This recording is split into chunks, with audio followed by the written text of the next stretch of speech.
नमस्कार दोस्तों, आज मैं फिर से हाजिर हूं आपके सामने एक क्रांतिकारी के बारे में जानकारी लेकर। आज हम इस वीडियो में बात करने वाले हैं भारत के क्रांतिकारी शहीद भगत सिंह के जीवन के बारे में।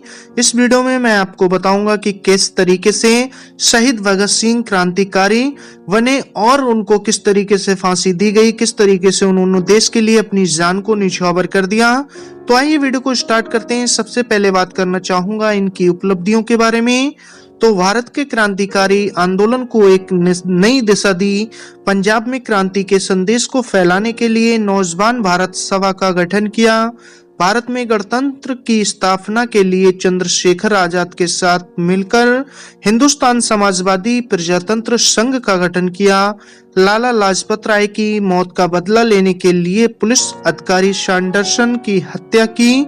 बटुकेश्वर दत्त के साथ मिलकर केंद्रीय विधानसभा में बम फेंका। शहीद भगत सिंह भारतीय स्वतंत्रता संग्राम के प्रमुख क्रांतिकारियों में से एक थे।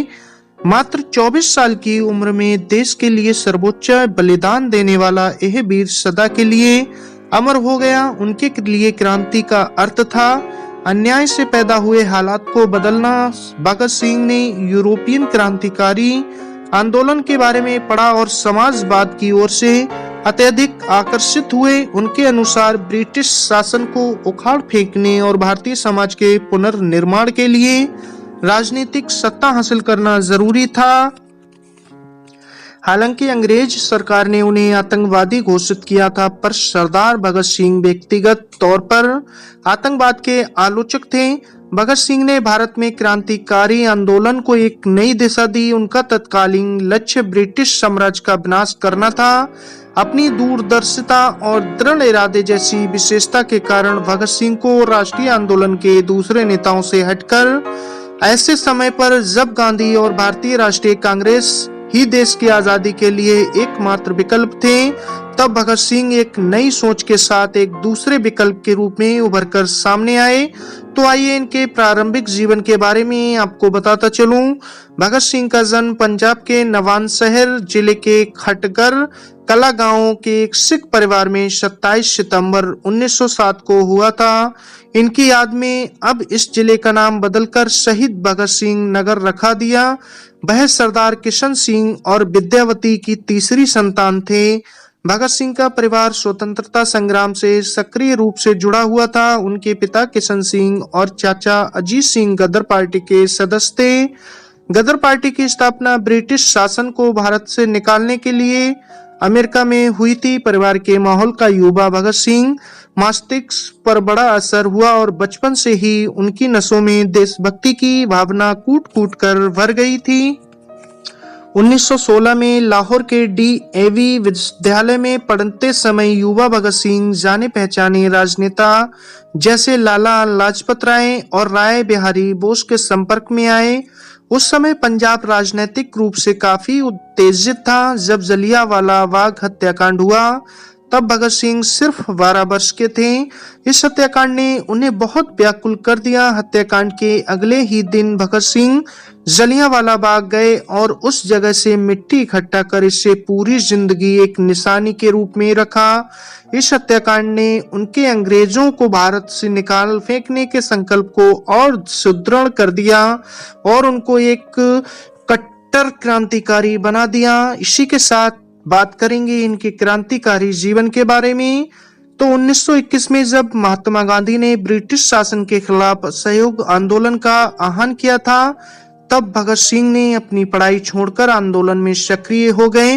वर्ष 1922 में जब महात्मा गांधी ने गोरखपुर के चौरी चौरा में हुई हिंसा के बाद असहयोग आंदोलन बंद कर दिया, तब भगत सिंह बहुत निराश हुए। अहिंसा में उनका विश्वास कमजोर हो गया और वह इस निष्कर्ष पर पहुंचे कि सशस्त्र क्रांति ही स्वतंत्रता दिलाने का एकमात्र उपयोगी रास्ता है। अपनी पढ़ाई जारी रखने के लिए भगत सिंह ने लाहौर में लाला लाजपत राय द्वारा स्थापित राष्ट्रीय विद्यालय में प्रवेश लिया। यह विद्यालय क्रांतिकारी गतिविधियों का केंद्र था और यहाँ पर वह भगवती चरण वर्मा, सुखदेव और दूसरे क्रांतिकारियों के संपर्क में आए। विवाह से बचने के लिए भगत सिंह घर से भागकर कानपुर चले गए। यहाँ पर गणेश शंकर विद्यार्थी नामक क्रांतिकारी के संपर्क में आए और क्रांति का प्रथम पाठ सीखा। जब उन्हें अपनी दादी माँ की बीमारी की खबर मिली तो भगत सिंह घर लौट आए। उन्होंने अपने गांव से ही अपनी क्रांतिकारी गतिविधियों को जारी रखा। वह लाहौर गए और नौजवान भारत सभा नाम से एक क्रांतिकारी संगठन बनाया। इन्होंने पंजाब में क्रांति का संदेश फैलाना शुरू किया। वर्ष 1928 में इन्होंने दिल्ली में क्रांतिकारियों की एक बैठक में हिस्सा लिया और चंद्रशेखर आजाद के संपर्क में आए। दोनों ने मिलकर हिंदुस्तान समाजवादी प्रजातंत्र संघ का गठन किया। इसका प्रमुख उद्देश्य था सशस्त्र क्रांति के माध्यम से भारत में गणतंत्र की स्थापना करना। फरवरी 1928 में इंग्लैंड से साइमन कमीशन नामक एक आयोग भारत दौरे पर आया। उसके भारत दौरे का मुख्य उद्देश्य था भारत के लोगों की स्वायत्तता और राजतंत्र में भागीदारी, पर इस आयोग में कोई भी भारतीय सदस्य नहीं था, जिसके कारण साइमन कमीशन के विरोध का फैसला किया। लाहौर में साइमन कमीशन के खिलाफ नारेबाजी करते समय लाला लाजपत राय पर क्रूरतापूर्वक लाठीचार्ज किया गया, जिससे वह बुरी तरह से घायल हो गए और बाद में उन्होंने दम तोड़ दिया। भगत सिंह ने लाला लाजपत राय की मौत का बदला लेने के लिए ब्रिटिश अधिकारी स्कॉट की जो उनकी मौत का जिम्मेदार था उसको मारने का संकल्प लिया। उन्होंने गलती से सहायक अधीक्षक सैंडर्स को स्कॉट समझकर मार गिराया। मौत की सजा से बचने के लिए भगत सिंह को लाहौर छोड़ना पड़ा। ब्रिटिश सरकार ने भारतीयों को अधिकार और आजादी देने और संतोष के मूल कारण को खोजने के बजाय अधिक दमनकारी नीतियों का प्रयोग किया। डिफेंस ऑफ इंडिया एक्ट के द्वारा अंग्रेजी सरकार ने पुलिस को और दमनकारी अधिकार दे दिया। इसके तहत पुलिस संदिग्ध गतिविधियों से संबंधित जुलूस को रोक और लोगों को गिरफ्तार कर सकती थी। केंद्रीय विधानसभा में लाया गया ये अधिनियम एक मत से हार गया।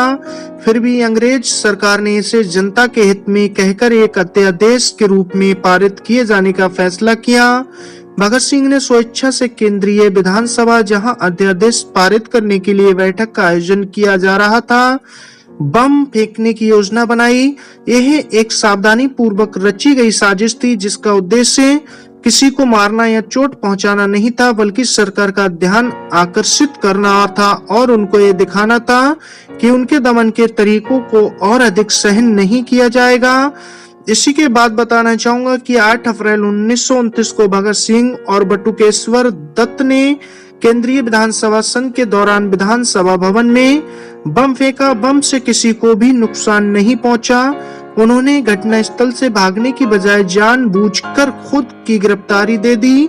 अपनी सुनवाई के दौरान भगत सिंह ने किसी भी बचाव पक्ष के वकील को नियुक्त करने से मना कर दिया। जेल में उन्होंने जेल अधिकारियों द्वारा साथी राजनीतिक कैदियों पर हो रहे अमानवीय व्यवहार के विरोध में भूख हड़ताल की। 7 अक्टूबर 1930 को भगत सिंह, सुखदेव और राजगुरु को विशेष न्यायालय द्वारा मौत की सजा सुनाई गई।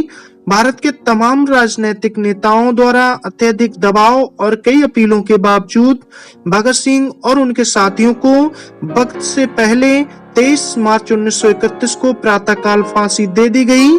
तो दोस्तों, इस तरह से हमारे देश के वीर क्रांतिकारी शहीद भगत सिंह और उनके साथियों को फांसी दी गई थी। तो आपको बताना चाहूंगा कैसी लगी मेरे द्वारा बताई गई जानकारी शहीद भगत सिंह के बारे में।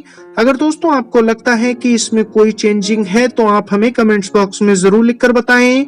और अगर आपके पास कोई ऐसी स्टोरी है जिसको हम अपने चैनल पे ला सकें तो भी हमारे साथ जरूर साझा करें।